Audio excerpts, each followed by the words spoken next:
আমার হাঁস আমার চাষ করা ধানই খাইব। আমি ব্রাহ্মণবাড়িয়ার সন্তান, আমি ব্রাহ্মণবাড়িয়া থেকেই নির্বাচন করব। বিএনপির ধান চাষ করা বাদ দিয়ে রুমিন ফারহানা এখন হাঁস পালনে ব্যস্ত। আর তিনি জানান, আমার হাঁস আমার চাষ করা ধানই খাবে। মানে বুঝলেন তো বিষয়টা। বিএনপির খারাপ সময় রুমিন ফারহানা দল ছাড়েননি, কিন্তু বিএনপির ভালো সময় শুরু হতেই প্রতারক প্রেমিকের মতো রুমিন ফারহানাকে ছাকা দিয়ে দল থেকে বহিষ্কার করল তারা। এতে অবশ্য দমে যাননি রুমিন ফারহানা। আসন্ন নির্বাচনে স্বতন্ত্র প্রার্থী হিসেবে লড়বেন তিনি, আর তার মার্কা হলো হাঁস। আর এজন্যই রুমিন ফারহানা বিএনপিকে খোঁচা দিয়ে জানান দিল, আমার হাঁস আমার চাষ করা ধানই খাবে। ভাবুন তো একবার কেমন হবে ব্যাপারটা। রুমিন ফারহানার নির্বাচনী প্রতীক হাঁস বিএনপির নির্বাচনী প্রতীক ধানকে খেয়ে ফেলল। আচ্ছা, আপনার কি মনে হয় রুমিন ফারহানা কি নির্বাচনের এই দৌড়ে শেষ পর্যন্ত গন্তব্যে পৌঁছাতে পারবে? ব্রাহ্মণবাড়িয়া 2 আসনের স্বতন্ত্র প্রার্থী ব্যারিস্টার রুমিন ফারহানা বলেছেন, 15 বছর হাল চাষ করলাম, বীজ দিলাম, ধান লাগালাম, ফসল কাটার সময় যদি মরুভূমি আসে তাহলে কেমন লাগে? আমার হাঁস আমার চাষ করা ধানই খাবে।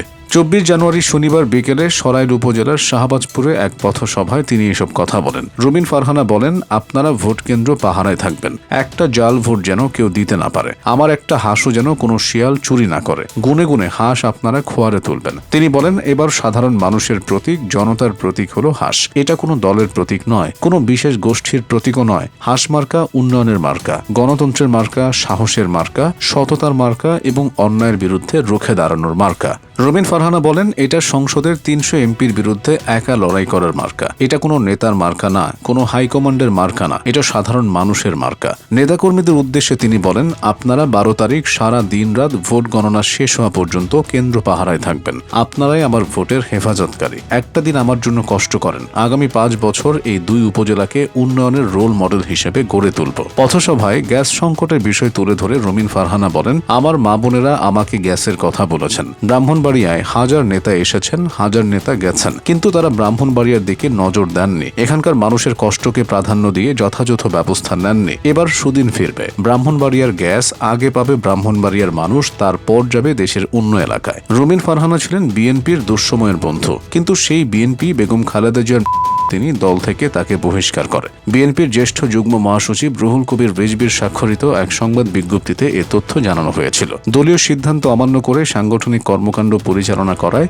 রুমিন ফারহানা সহ 9 জনকে বিএনপির প্রাথমিক সদস্যপদ সহ সব পর্যায়ের পদ থেকে বহিষ্কার করা হয়েছে। এ প্রসঙ্গে রুমিন ফারহানা বলেন, উনি যেদিন চলে গেলেন সেদিনই বহিষ্কার আদেশ আসাটা, এটাকে আমি বলবো যে এটা আল্লাহর একটা ইশারাও বটে। বেগম খালেদা জিয়া, যিনি আমাকে এনেছিলেন, যার ছায়ায় আমি ছিলাম, তিনি যেদিন চলে গেলেন বিএনপির সাথে আমার যাত্রাও সেদিনই শেষ হলো। এরপর বিএনপির ছায়া থেকে বের হয়ে ব্রাহ্মণবাড়িয়া 2 আসনের স্বতন্ত্র প্রার্থী ব্যারিস্টার রুমিন হাঁস প্রতীক নিয়ে নির্বাচনী প্রচারণা চালিয়ে যাচ্ছেন। এক কথায় রুমিন ফারহানাকে দমিয়ে রাখা যাবে না, তিনি চলছেন আপন গতিতে। এই তো সেদিনও ম্যাজিস্ট্রেটকে বুড়ো আঙুল দেখিয়ে তিনি জানান দিয়েছিলেন, আমি রুমিন ফারহানা, কোনো দল লাগে না আমার।